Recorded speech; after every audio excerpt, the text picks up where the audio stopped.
finally taking the time to finish setting up my pedal board.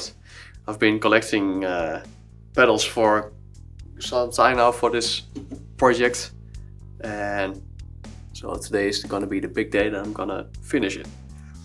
Well, I'm gonna start off with the pedal board itself, the base of it. It's the Palmer Pedalbay 80, which is a massive board. It's 80 centimeters wide and it has a width of 40 centimeters, so there's a lot of pedals that could fit on this thing. I'll start off by showing the order that the pedals are going into, as well as where the pedals will be placed along this pedal board.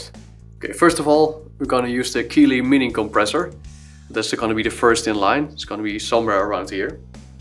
After that, we're going to do the Electro Harmonix Bass9.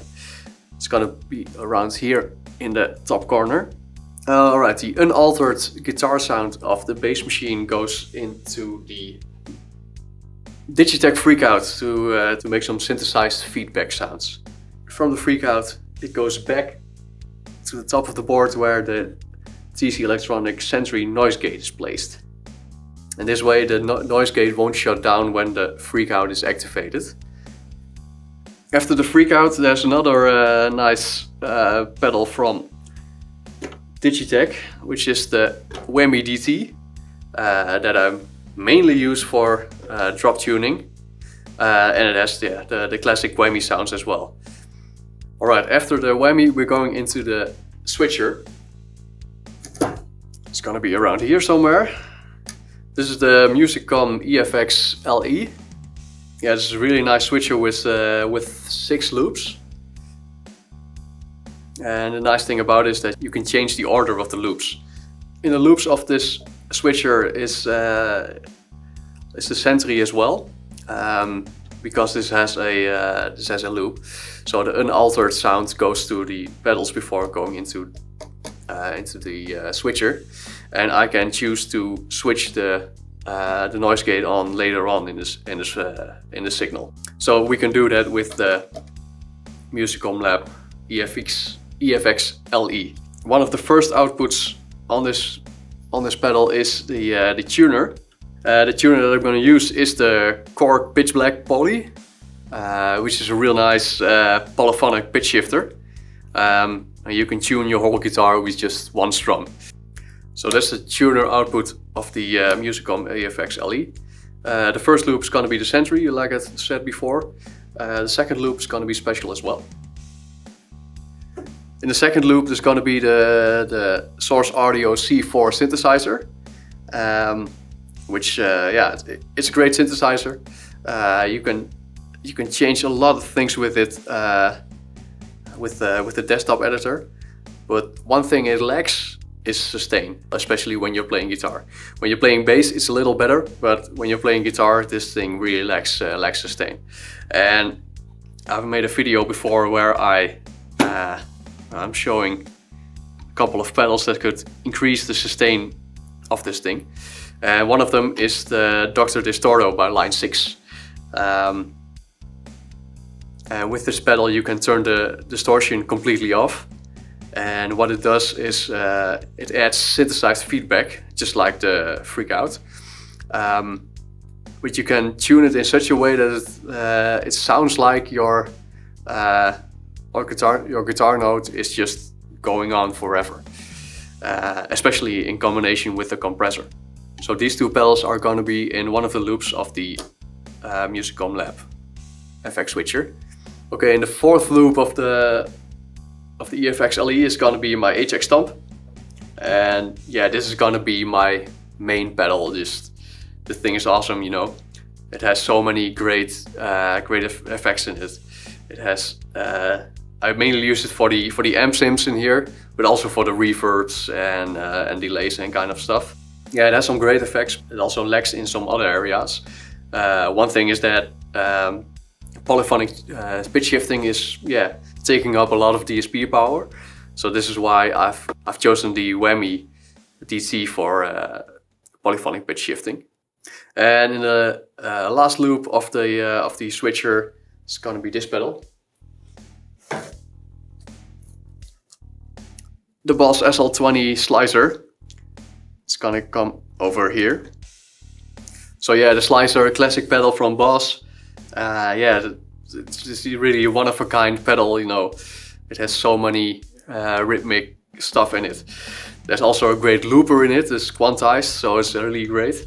And as you might have heard, Boss just recently came out with the SL2 slicer, which is a really small version of this pedal. I might switch it out. I haven't decided yet. I really like this pedal so far, so this pedal is gonna be here as well. So these are the pedals that's gonna be on this board. You see there are some empty spaces, and these empty spaces are gonna be filled with, first of all, a Line6 expression pedal.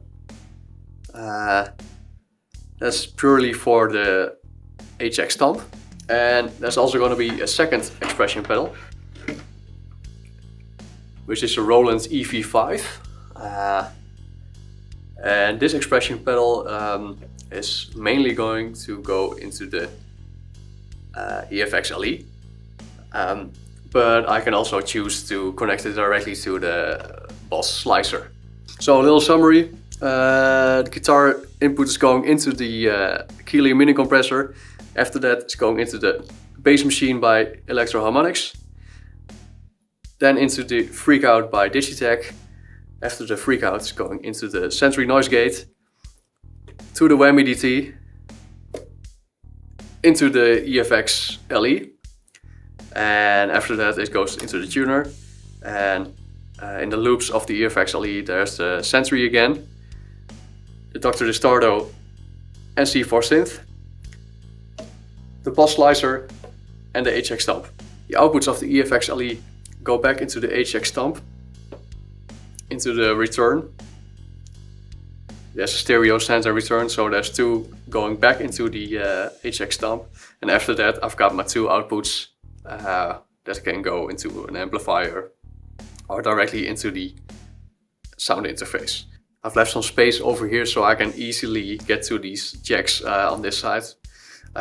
Because I haven't got no junction box underneath the thing yet. The power supply that's going to be underneath this board is this Harley Benton ISO-10AC Pro.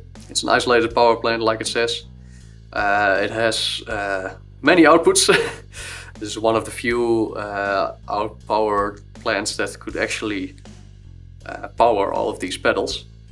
It has enough juice to power all of this, because this one has 4 outputs where you can switch between 9, 12 and 18 volts, which is cool because the EFX-LE needs 12 volts. The Whammy DT is also kind of power hungry. They say it needs about 288 milliamps. So this Harley Benton power plant can actually power up that one. One of the things it can do is power the HX Stomp by itself.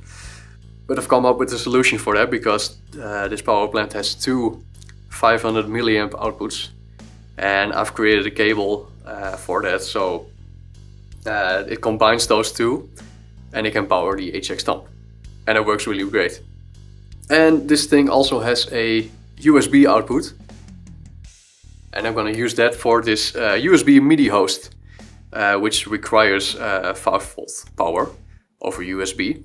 And this Midi Host is converting regular 5-pin MIDI to USB for the C4 Synth. And this way I can change presets on the synth, and other things like changing parameters via an expression pedal like this, and it can sync to MIDI tempo as well. So this is going to be underneath the board as well as the Harley Benton power plant. So this is the setup and the order that we're going for. Before we're going to start building, I'll show you the MIDI path. We're starting with the EFX-LE. The MIDI out of this one goes to the HX Stomp. From the HX Stomp it goes to the USB Midi Host for the C4 Synth. And the MIDI out of the host is going to the slicer.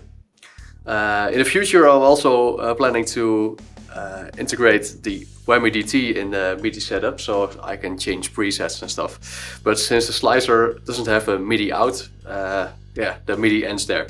Maybe I'll add in a MIDI splitter sometime in the future. But for now this will do.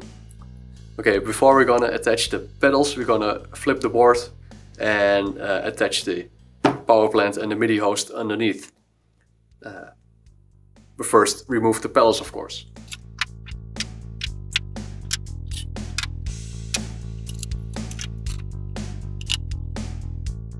So the Harley Benton power supply is coming over here. But before we're gonna attach that, first we're gonna do the USB MIDI host. That's gonna be around here. This has two reasons. Because the HX Stomp is on this side of the board and the boss slicer is on this side. And the other reason is that when it receives too much MIDI and the pedal that is connected to freaks out, there's a panic button over here. So in case there's too much MIDI information, you can press the button and it'll automatically reset it. So that's the reason why it's placed around here.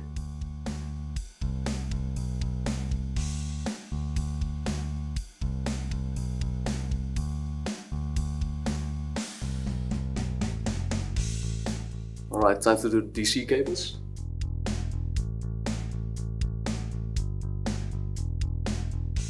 The Whammy will have its own output because it's a power hungry pedal. And I'm glad that it has its own isolated output, because I tested the Whammy with a daisy chain, and I find that it produces a kind of whistling sound when it's attached to a daisy chain. And the sound was removed when I added the isolated output. So that was a good thing. I hope I can remember which one is which when I flip the board over. And there's also going to be a daisy chain for the pedals that don't require isolated outputs.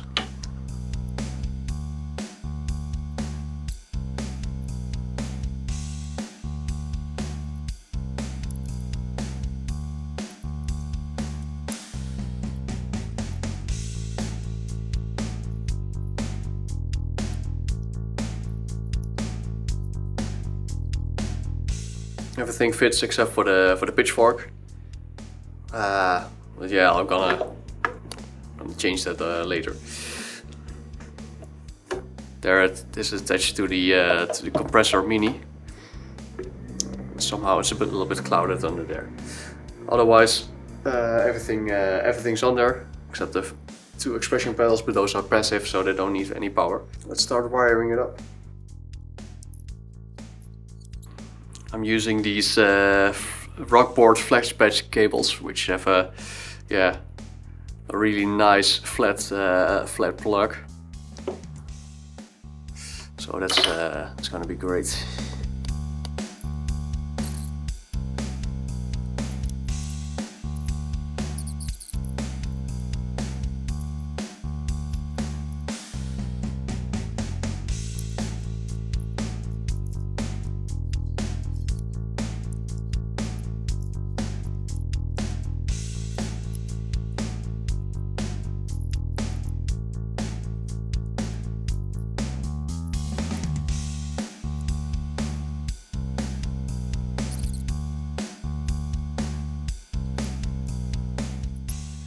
So all the audio cables are now attached.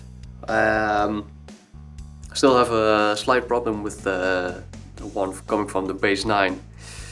The dry sound, I wanted that in input number 2, but now it's so tight that it only can fit into input number 1. So when I'm gonna flip the board over, I'm gonna try to reroute that between the power cables that run underneath. So that's really tight. The power cable for the Korg Pitchblack is also kind of tight, so I have to flip it over for that as well. And of course we gotta attach the expression pedals. So we're gonna add some MIDI cables as well. For that I'm also using cables by Rockboard. It's 5-pin MIDI cables with like a flexible head, so you can turn them around.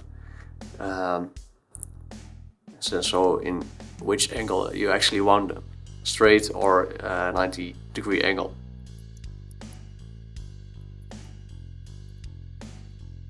So yeah, it's a really tight fit with the MIDI cables, especially this one coming from the EFX-LE to the HX Stomp. But yeah, we gotta reroute some of those cables because and also these are all really tight.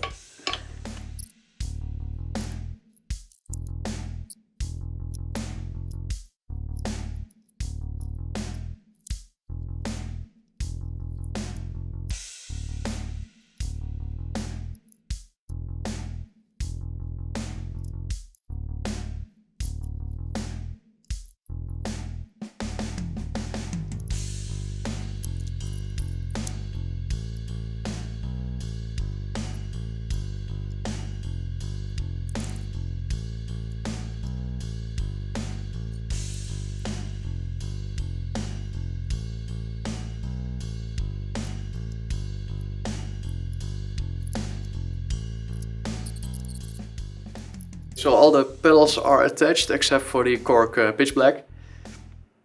And I still have to wire up these two expression pedals.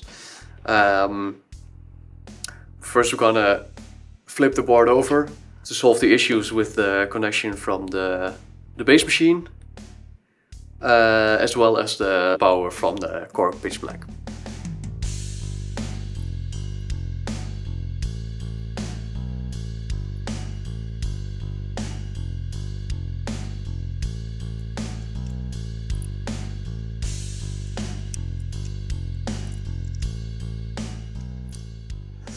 So I hope you can still see it, but the batteries of my lights are down, so I have to recharge them. I haven't been able to fix the issue with the bass sound going to the HX Stomp because the cable's just a little too short with all the cables running underneath the board. But I can put it on input 1, which is okay, I guess. I just have to change my patches for it, but that's gonna be fine. I've also fixed the thing with the Korg tuner. Now it fits.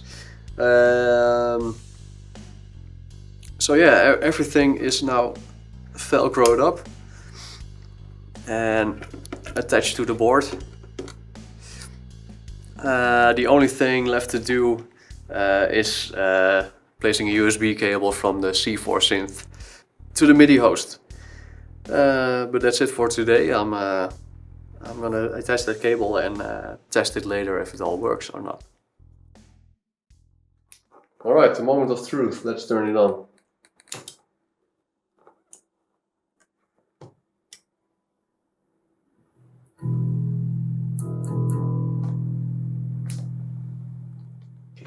HX Stomp.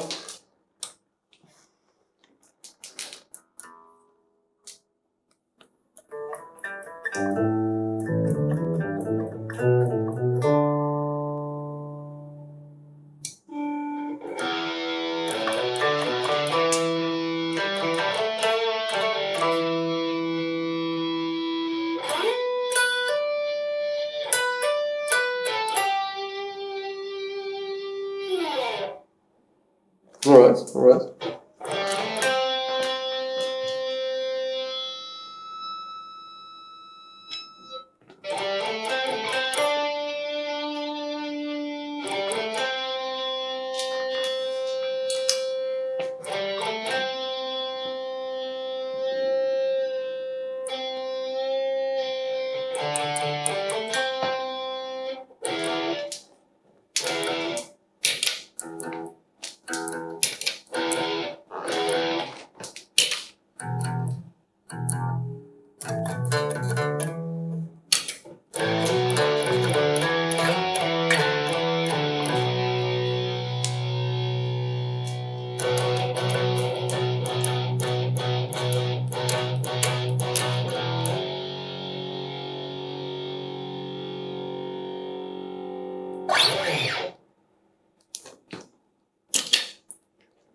Alright, that seems to work.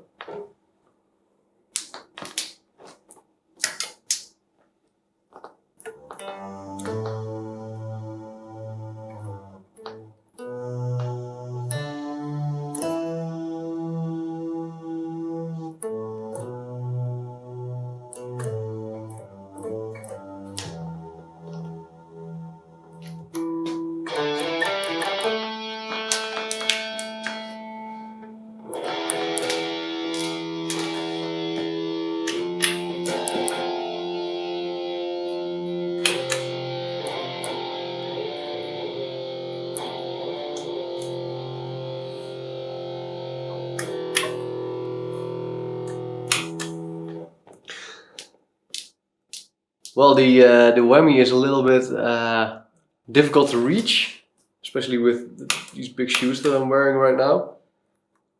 But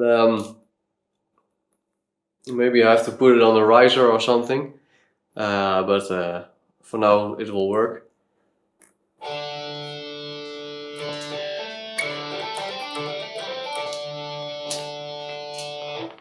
Yeah, the HX Stomp seems to work. C4 as well. Only this slicer seems to be blinking, so.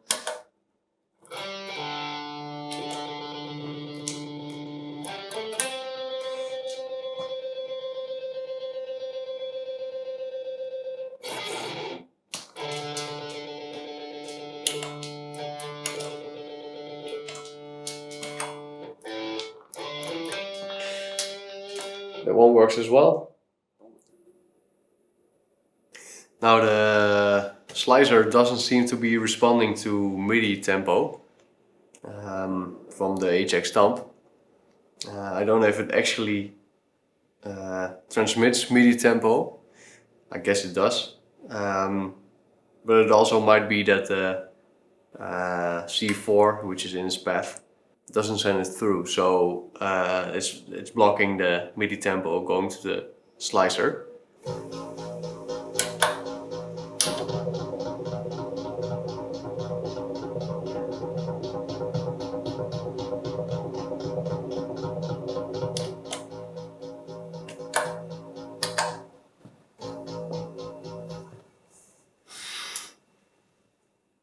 So the C4 does receive MIDI tempo because the LED is blinking, but you can see the LEDs on the slicer are not syncing with the C4, and I couldn't find anything about the MIDI through on the C4 settings. So I have to Google it, but my guess is that the C4 doesn't do MIDI through, so it only has like a MIDI input, but doesn't send MIDI through, which is a bummer. So yeah, then in this way the slicer can't really sync to MIDI tempo, because it's not receiving anything.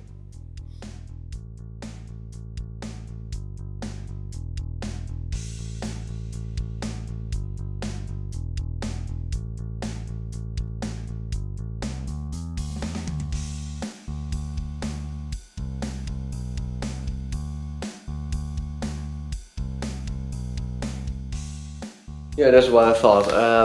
I've connected the slicer directly to the HX Stomp, so not with the C4 in between, MIDI wise. And now I can see when I change the tempo on the HX Stomp that the slicer follows that tempo. So the problem is that the C4 doesn't send MIDI tempo out or any MIDI data out over its USB port. So this won't work in this setting.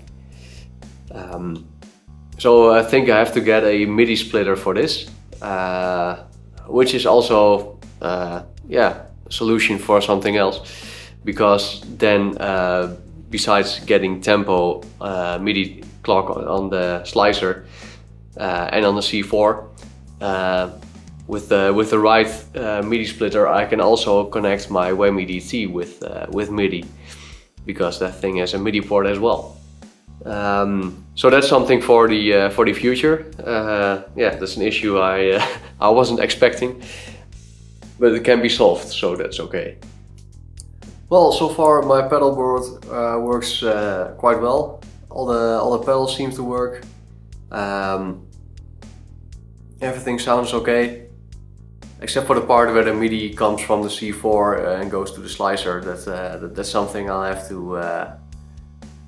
to adjust in the future. Other than that, I'm quite happy with the result. Yeah, besides the MIDI splitter that I will probably have to buy, I'm also looking for plugs for the EFX-LE, the pedal switcher, because now I only used a couple of the loops, because those top jacks are blocked for these patch cables. So I'm looking for patch cables with like an overhang or a clearance of about 1 centimeter. I don't know what's the exact word for it. So I'm looking for either cables or just angled plugs that will fit on top of these other plugs that are already plugged in. So I can take full advantage of the stereo loops of the EFX-LE. But that's something for the future. For now I'm quite happy with the result. Everything seems to work. And yeah, I'll leave you with a short demo of this pedalboard. I will make some more demos very soon.